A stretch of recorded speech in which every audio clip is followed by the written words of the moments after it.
So Helen, I would love to put one of your beautiful designs on my wall, but I'm a bit overwhelmed. To do a wall such as this one, it's about the preparation. Okay. And preparation, really, to start with, is measuring. So you can often skimp on paint, you can skimp on effort, but really don't skimp on the preparation and the measuring. This is an old-fashioned method of trying to find the center of, in this case, our wall, but it's going to be the same technique if you were finding the centerpiece of a tabletop, a floor, or anything that has right-angle corners to it. Okay. And it involves chalk and string. We are going to take a piece of string that is longer than the wall that we're going to work on. Okay. And I'm going to rub just regular, cheap chalk over this string. I want to make it nice and dusty. So I'm going to pick a colour of chalk that will show up on my wall, or whatever it is I happen to be stenciling. But I would also like it to tone with the colour of paint that I'm going to stencil with as well. That's just in case you accidentally get chalk into your colour. Be close to your colour of your paint. Yeah, Okay. and to show up. So I'm in the uppermost corner, and Jennifer, if you can just get down there by the baseboard, right in the corner, and pull this string between us as taut as we can get it. Okay, and then one of us would just move the string away slightly and let it snap back and hit the wall. Okay, and now we swap sides and we pull the string diagonally again, and where the two string marks cross, that's the dead center of our space. Now, what if I'm all by myself and don't have the luxury of someone holding the string for me? That often happens to me. Push pin. But you've got to make sure it's really securely fastened. So that would go in one corner, and you would still be down at the baseboard with the push pin up at the opposite diagonal. Okay. Pin your string again, take it out, and then it swaps sides, so the push pin is down at the baseboard for the next one, and you're up your ladder pulling it. Okay. It will still have the same effect, but you don't have the luxury of a friend being able to help you hold the other side of string. Okay, just add a little bit more chalk. And we'll do the same cross string method, going from diagonal to diagonal on our stencil. Bing! Yeah, okay. All right, put that into position and ping. There, our cross mark is right on this stem. Okay. First thing in that magic apron, we need some of the spray repositioning adhesive. All right. Terrific. Give it a shake and a misting across the back of it from about 12 inches away. Is that about right? Yeah, I forgot to say, breathe out. Normally we would be doing this outside. Okay. Okay. So we found the center of our wall before, and we found the center of our stencil. Put the little pencil mark there, and we're going to fit one over the other. So at this point, we're just doing this by eye, and then we're going to make sure it is level by putting a level on the top. And just to make sure, we will also hang a plumb line down the side. Now the first one, it's important you see that the first one is on straight, because all of them stem from that. Right. So after this one, this should become easy. Are you confident that that is against the level? Yes. Yeah? Okay. In that case, we're just going to test with the plumb line. Now I have now made a medieval plumb line. All right. We have the chalk string. It doesn't need to be chalked at this point, it's just that we used it for the chalk string earlier. I've tied door keys to it so that it will hang in a straight line. And we need to make sure that this line, when it finishes moving, hangs straight with the side of the stencil, which looks to me like it does. Is it looking like that to you? Yes. Yeah? Okay, so we're confident that the stencil is straight this side, confident that it's straight at the top. Okay. We can get on to the next stage. Okay, so let's hold that on the other side. Now, whilst we have this hinged, take away most of this chalk mark, leave a tiny little bit in the middle, just in case our stencil should fall off. And then at least we know where the center point of our wall is again. There's a lot of pattern around the outside of this stencil, which we're not actually going to apply paint through. This is to help us match up the pattern as we go up, down, side to side. Okay. And we're going to be using a roller to apply the paint. Now, a roller is not as precise as a stencil brush. So I've made these little guards, which I'm just going to stick on any of the bits that look like the roller might have gone over the edge of the stencil. It's just a safeguard. If we were using a brush, we wouldn't need to do that. But we're going to use a roller and we might be going quite speedily. Okay. So it's just a bib and braces job, as we say in England. 2 things to hold your trousers up. Okay, so let's cut some of these. And this looks like it could be a vulnerable area, so we'll put a mask on that. And then we will get round to loading our roller and applying some paint. Okay. Let's go back to this trusty apron. Okay. Excellent. And take a small amount of paint. Okay, it doesn't even matter that it's not loaded fully on the roller at this point. Okay. Because now we can smooth it out so that it goes throughout all of the roller. Now we've got even coverage. See this? Nice, nice even coverage. Just to make sure that we're not going to have too much paint, let's take a little excess off here onto the paper towel. Just start lightly applying the colour. Okay, so you're not forcing it in there. You're No. just- If you do, you'll squirt paint underneath the bridges of I the see. stencil. And even though you have applied some of the spray repositioning adhesive on the back, that will not stop paint from getting squirted from a roller underneath. So you're doing this very lightly. But paint can only go where there are holes, so you can be quite speedy with this. The spray repositioning adhesive is holding down all of the bridges. And that's quite important because this particular sort of paint, the paint that you would tend to use on your walls, it gets a little sticky after a few minutes on the stencil. So it's very handy that you've got that spray repositioning adhesive on the back of it, holding everything in place. Otherwise, it does tend to stick to your roller and move away from the wall. I see. Now you see, as I'm coming towards the edge of the design, why we stuck all these ugly little pieces of paper on. We could just have used the green tape and made a little border all the way around it, but as you go and remove the tape to then look underneath so that you can match your pattern up, you are in danger then really of damaging the stencil. So you can use this and you can keep reusing these pieces of paper over and over again. So another little bit of paint back onto the plate to get nice even coverage. It's all yours. All right, here we go. I can do this. Yeah, All right, lightly. and this is the right amount of paint. Roller, yeah, nice and gentle. That's it. Paint can only go where there are holes. So you can just speedily go over your stencil pattern. And if the roller strays a little bit, it's only going to hit those pieces of paper and not into the registration marks. Really, you're working with damp paint, not wet paint. And I found that it's really much better to use a foam roller, like the one you're using now, either this size or a bigger one.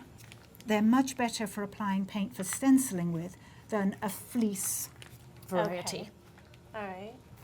So it seems like we want it more saturated so that the pattern is very distinct.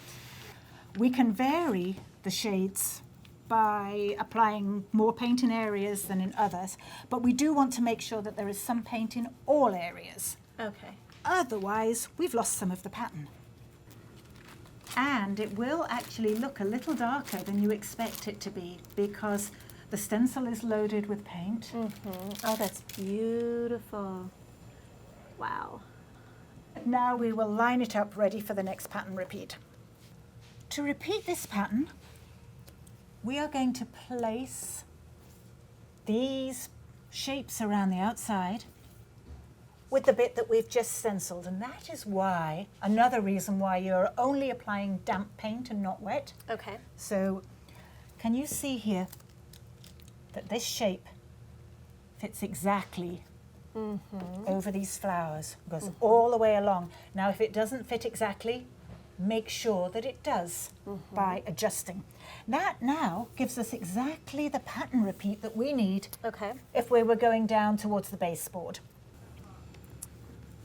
So let's see if we can get this layered on here.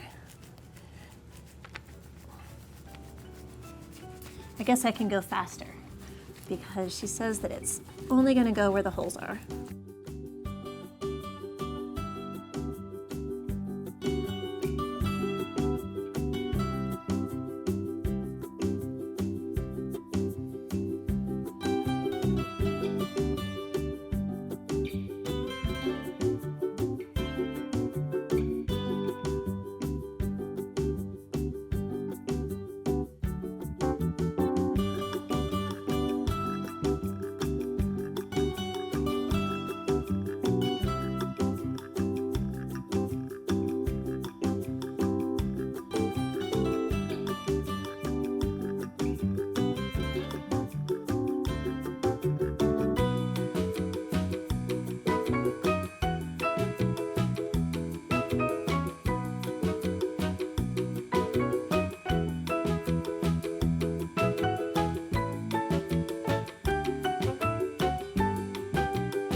I'm impressed. Is that the right way to do it? Becoming an expert. I have a good teacher, very good teacher. No, but I'm a brilliant. little concerned. I'm getting to this corner, which I haven't gone any further on purpose because I know that I need some tips on how to make that work. That's fine. I can help you with that. Awesome.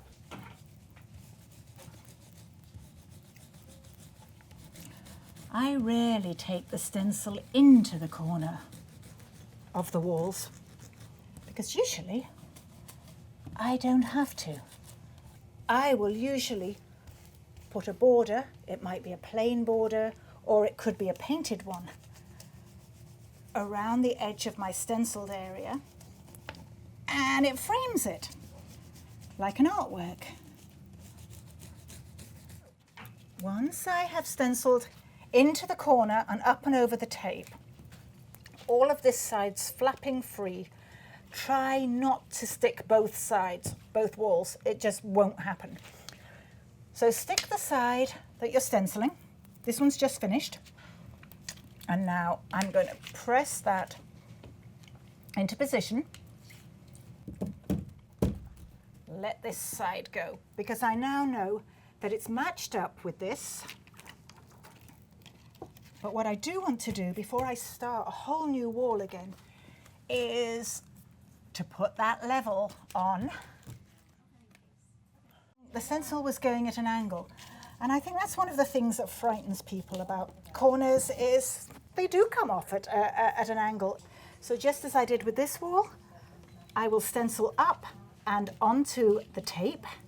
This side is flapping free. I'm making no attempt to try and stick that side. Now, because you've got the tape here, and you're not squashing the stencil totally into the corner of the room, I am still able to use the roller. If I didn't have the tape and I was squashing and stenciling right up to the corner, I would then be swapping at this point to finish off with a stencil brush. But I will demonstrate that option as well. It's just that this is the one that I prefer and have used for years. I do the same thing, not just taping into the corners, but I tape along the baseboard, across the ceiling line, and around doors, windows, and any other architectural feature that would mean I would have to squash a stencil right up to it. There's no need to. By leaving this little gap, it's as if you're adding a picture frame around the entire piece of work.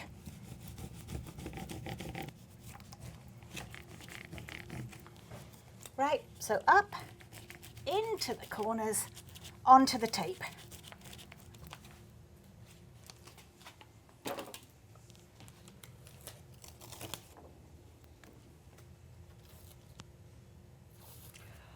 take that away. And I've got a neat edge this side and this side. I could leave it as it is, or I could make a slim border, possibly of the same colour here, that would frame the entire piece. If I'd left a bigger gap, we could have put a more ornamental border around, which makes this into a panel of design rather than a wall going round the corners. One of my preferred methods. How do you handle this bit right here? This bit here, we're actually going to have to squash that, let this side go, squash that as much as we can, and then we're going to, instead of using the roller when we get to the corner, we're going to use a brush, which gives us more control, and it's just a smaller, it's a smaller tool altogether. Now, I don't know whether you noticed, but I put a piece of green tape onto the other wall. Not that the colour matters, but the tape is so that if I accidentally should hit the other wall with the roller, and I have done, it's hit the tape, not the wall. Okay, so that has protected that corner. Now I'm going to put down the roller and use a brush to finish this. Okay, now you can't have both sides stuck. So we're going to let that one be absolutely loose, and that will allow us to really squash this side. Can you see now why I have a preferred method of doing corners? This is difficult, yeah. It's squashing it, yeah. And if I stipple rather than use the swirling motion, it should look a little bit more like the roller texture. Okay, squash this in.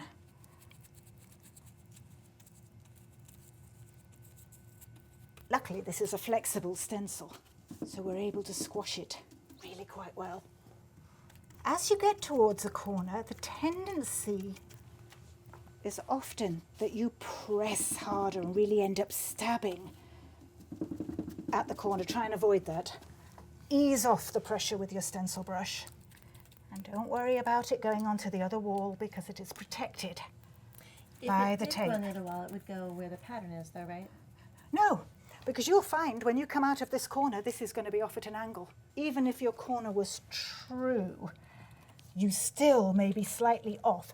And this is a repeating pattern. So however this comes out of the corner is how you have to do the entire rest of the wall. However, there is a technical term of twiddling things about like that. It's fudging. Yeah. Okay. Okay. All right. Do you want me to remove the green tape? Yes, please, because we're going to give this a second and then we're going to protect this side. Looks good. Well, we've got up pretty close, yes. So pop the tape back onto the bit that we've done. And then we're going to have the lovely job of having to replace this to make it match the other side. So let's line it up as best we can with the bit that we've just done so we can get this round the corner.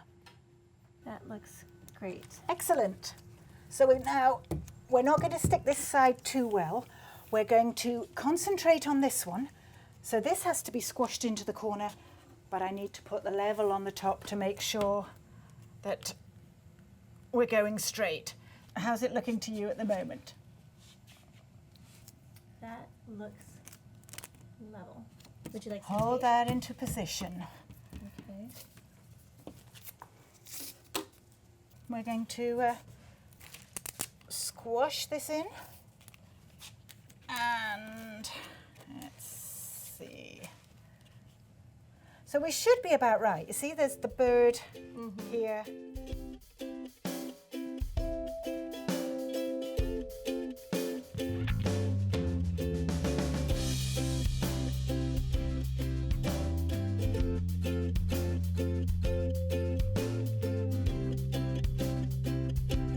Okay, Okay, Jennifer, I think that's our corners filled in and we can go back to the roller. All right. Okay, fab. Thank you. You're welcome.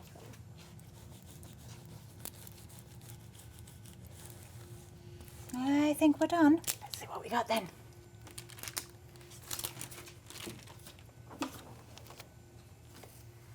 And you see once again, as we've been stabbing the brush in there, hopefully that tape has Oh my pulled gosh, it up. it's perfect. Oh, absolutely perfect. Everything's aligned. Exactly right. Well done. Beautiful. Just to show a different aspect to the design, a different way of looking at it. We're adding this secondary colour. And as you can see, it is no problem to go back again But and if do you're it. But planning it's to not the do it, norm. You would I probably see. do the two of them at once. Before the stencil was moved, everything would be done at the same time. Oh, we wouldn't have done the whole wall with one color and come No. back? And you know, the only way really you probably would have done that is if you'd looked at it and thought, oh, I really would have liked to have added something extra to that if you'd felt your wall was particularly flat. Are we good? Yes. Happy? Okay. Yes. Let's stand back and see what we have. I think it's looking gorgeous. It's subtle, but So- it's added a bit of life to it. It's no longer flat pattern.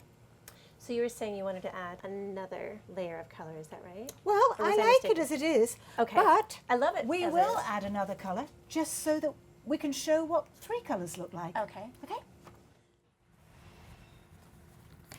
I told Jennifer we were only going to add one extra colour to this stenciling.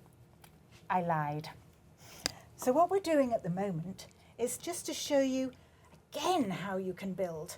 You've seen it in monotone, you've seen it with two colours with a random swirly effect of the paint, and now we're being not exactly precise, but we are putting some green paint onto the leaves, some red paint onto really everything that isn't a leaf. So there's berries and birds, and we're just softly tickling the colour onto the surface. And this will give us a soft but colourful wall. Very good. So really drying the paint off onto your paper towel, because you certainly don't want blotches of paint appearing. This is all about subtle colour. Let's have a little touch of it there, maybe a little bit here. Go very sparingly with the dark green because everything else on here is such a soft colour palette. I think we may have done it. We can always put the stencil back on if we haven't. Let's see, how does that fit in with the rest of the wall decor? Looks good. Yeah. Pretty. Great. Today we have created a monochrome stenciling scheme, which we did with the regular wall paint and a foam roller. From there we progressed to adding shading with a stencil brush and a darker cinnamon coloured paint, which just added low lights and shading around the pattern. Just adds variety. From there, we progressed to 4 colours and full-on colour blended, quite romantic but soft looking scheme, all from the same stencil.